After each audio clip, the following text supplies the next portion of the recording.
All right, guys. So first flight's in the books. Probably was out there a good hour and a half or plus. I stopped right after the first good climb and landing, and Clint crawled around and looked underneath and everything while it was still running. I was in it just to make sure no fluids were leaking, anything like that. Gave me a thumbs up, and I went back out and just hammered, running it hard as I could, trying to get as much cylinder pressure as possible, seat the rings and break it in. Purposely left gaps in the cowling, in the baffling. That was done on purpose for a couple of reasons. One, again, to make sure we could get things up to temp on a cool day. And two, kind of testing out some different things that he's done with the new baffling design that he has, and just kind of feeling that out and seeing what's what. Oil temperature was fantastic. We have this huge gap up here, this big old gap where air's going down through. We haven't sealed up yet. And even still working it hard, I got to like 185, had like 80 pounds of oil pressure. So awesome oil pressure. These high flow lines I use, I don't know if that's above normal, but it seems really good.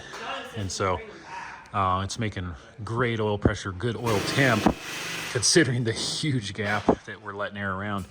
And one of the other things that's making it not cool as well, we have not sealed this up on the air box. So there's a whole lot of air escaping around that's getting in the cow, and that air has to get out, and that means that less air can come through the top and out the bottom.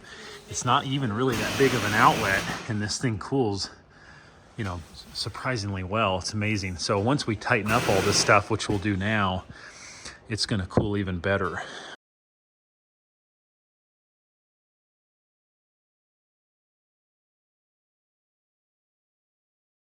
Just a few little squawks, nothing major.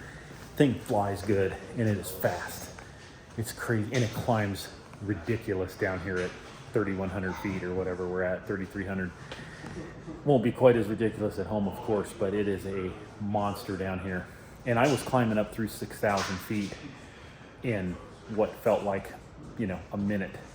The vertical speed indicator was pegged off the top of the G5. I was going through 4,500 feet or 5,000 feet, and it's still pegging it, and I'm climbing fast. I was at like 80 miles an hour, I think. Number 3 pipe off, and convinced Clint to weld me on a bung for my O2 sensor setup. He knows his welder a lot better than me. I'm gonna get this done while we got a little downtime with the weather. And I've got a NGK makes an NTK sensor-based O2 that can actually stand avgas. It's the only one that can, those type of sensors.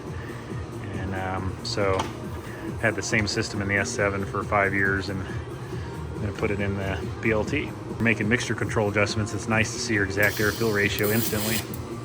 EGTs kind of give you the long-term picture, of what's going on, but that's for quick adjustments is really nice.